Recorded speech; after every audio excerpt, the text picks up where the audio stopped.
Hello, beautiful people. Thank you so much for tuning in to another episode of The Calvin Show. I'm Calvin. Let's get started.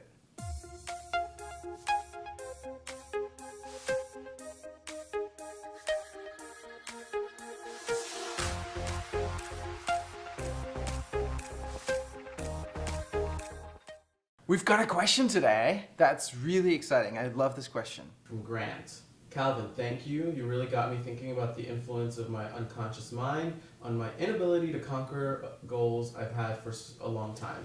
No matter how many pep talks I give myself consciously, and no matter how much I learn about the thing I'm trying to beat, I still struggle. These are not deep, dire struggles, just small things I'd like to improve in myself. Do you have more resources on how to tap into the unconscious part of ourselves beyond what you talk us here? Thank you for your question, Grant. I love it. Yes, I do. One thing that I really like is affirmations. Whenever you notice a thought come up that is not how you want it to be, you say the opposite, or you consciously choose, what you want to believe. At one point, for example, I was doing stand-up comedy, and I noticed one of the beliefs in my head was, people don't care what I have to say. People don't want to listen to me. And so what I would do is come up with these positive affirmations instead and be like, people want to hear what I have to say. People want to listen to me. People are excited to listen to me. And I'd start to say these affirmations to myself. The unconscious mind in many ways is like a tape recorder. It'll just play back whatever that was recorded on it at some point.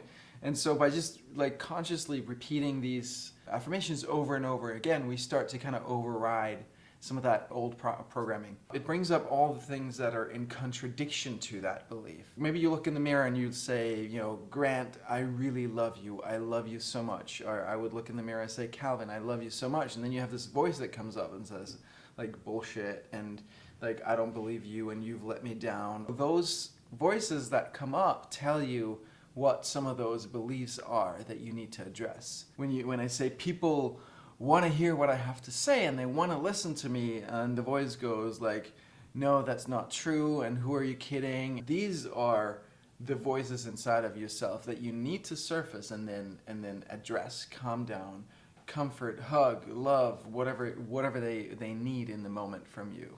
Affirmations is a great tool. Another tool that I really like is to go out in the world and have experiences that contradict your unconscious belief. When you go and you have the experience of people actually wanting to listen to you, that programs your unconscious even more deeply to believe that people want to listen to you or whatever your thing is. The trick, of course, is that you need to manufacture or create experiences that actually have the outcome that you're looking for, right? If you go out and what you end up manifesting is people not wanting to listen to you, then that's just gonna make that worse.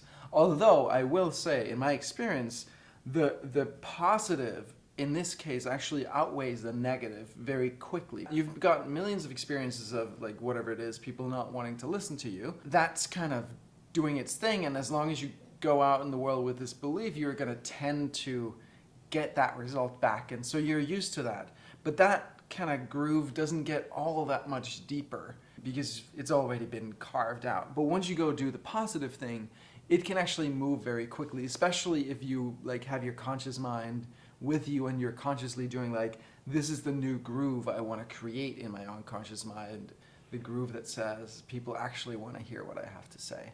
That said, though, I think the most important thing is just to be willing to acknowledge that there is unconscious programming. Love and the universe is always on your side, so all we really need to do is just be willing to let go of the grip that we're holding ourselves in. That willingness creates just that tiny, tiny gap where love, light, truth, consciousness can enter, and then things will naturally start to move in the direction of life of love. So it's not something that you can necessarily control very directly consciously, but if you will allow it to unfold, it's gonna be magic. It's gonna be amazing for you. Just the willingness to be oh my God, yes, I can see that I'm unconsciously committed to a result that I don't consciously want. A good question always is like, how is this familiar? Oh, this reminds me of when I was a kid and my brother was there and he was always the one that had the answer first, and I didn't feel like people were interested in my angle or whatever it is. Like, so just being willing to notice that and have compassion for yourself over that. Being willing for it to change, right? No, I'm not saying being willing to change it. I'm just saying being willing for it to change. That alone, that's like 90% of the work. We're born into this world and things happen, right? Like from the moment, even from we're in the womb, through like birth, through how we're greeted, through like how our parents treat us, all these things start to enter our minds as this unconscious old programming that we carry with us. I forget the details, but it's something like up until the age of around 8, I believe, things just enter directly into your unconscious mind in an unfiltered way because your cognitive skills haven't developed yet. It's like a download from your parents, from your environment. So all of these things are in there somewhere, and they're governing your life. There's a metaphor of the rider and the elephant. Like your unconscious mind is this elephant that's just like, it does what it does. It's big, it's heavy, and then there's a person sitting on top of this elephant trying to ride it. At the end of the day, the elephant is in control here. Your powers to direct it are somewhat limited. The conscious mind can try to direct the unconscious mind, but it's its own machinery, and it's big and heavy, and it's like if there's a fight, it's gonna win. It's our job at some point in our lives. We need to take a step back and reevaluate all of that, basically. In 2011, when I went through my divorce and I moved from Copenhagen to, at that point it was San Francisco, but to America, and there is definitely like a period of just reevaluating everything that I've grown up to believe in. What do I actually want to create here? Who am I really beyond all of this stuff, and what do I want my life to be like? A topic that's fascinated me for years is this whole dance between the masculine and feminine. What has society gotten wrong when it comes to masculine and feminine? A lot. A whole lot. There's a masculine essence and a feminine essence, and we all have both of those. Most men are going to identify mostly with the masculine essence. Most women are going to identify mostly with the feminine essence, but it's not the case for everybody. So when I talk here and when I say men and women, I generally mean someone who identifies mostly with a masculine energy versus someone who identifies mostly with a feminine energy. I think the whole idea of treating everybody equally is like so boneheaded wrong. I think the idea of keeping sex and sexual energy out of the workplace is boneheaded wrong. We need to treat people differently based on their sexual essence. Someone who has a very strong feminine essence shouldn't be doing things all the time. Plumbing is very different from what your essence is, right? Just because you have like one person has a penis and the other has a vagina does not mean that you identify with that essence. So I just want to make that clear again. There's this metaphor of like the woman being, the female being the ocean, and the masculine being the ship that sails in the ocean, which I love that metaphor. It's like the ocean like moves and bobs up and down, but doesn't actually necessarily move anywhere, and that's exactly as it should be.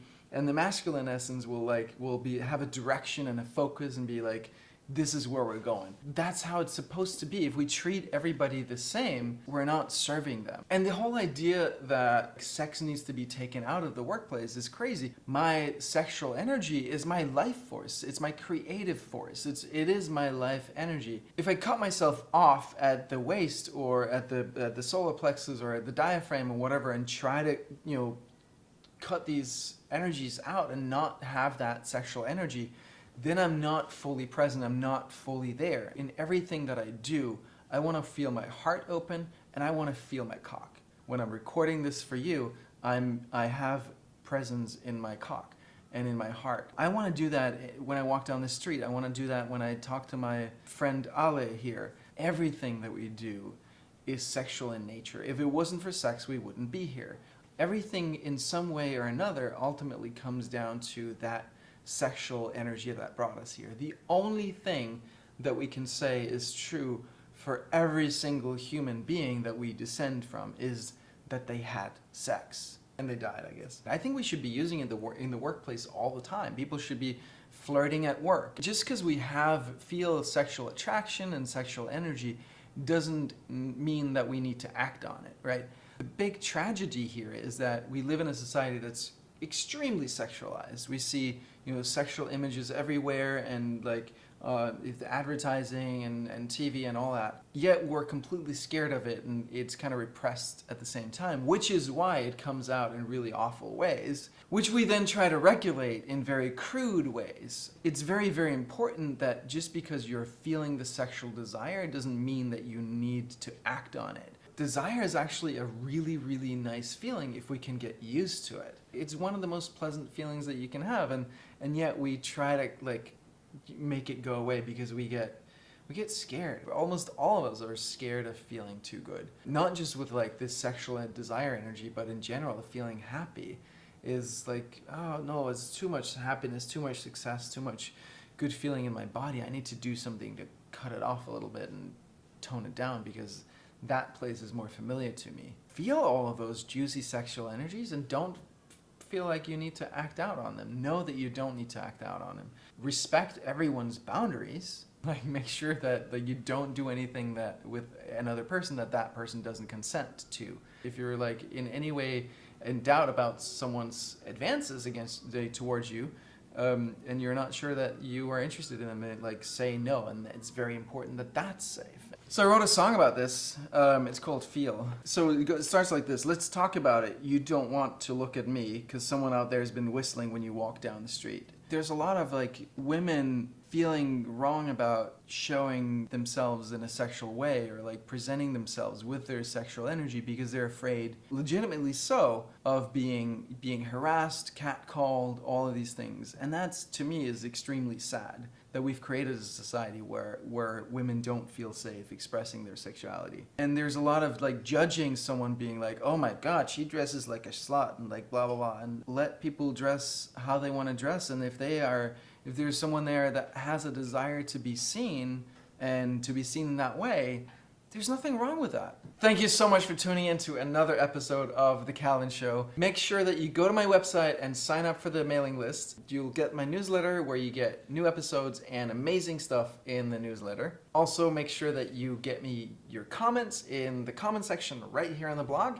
I want to hear your thoughts, what you agree with, what you disagree with, and I want to get your questions. And they better be good questions because otherwise I'm not going to freaking answer them, bitch. Until next time, remember, being an anarchist is the truest being yourself.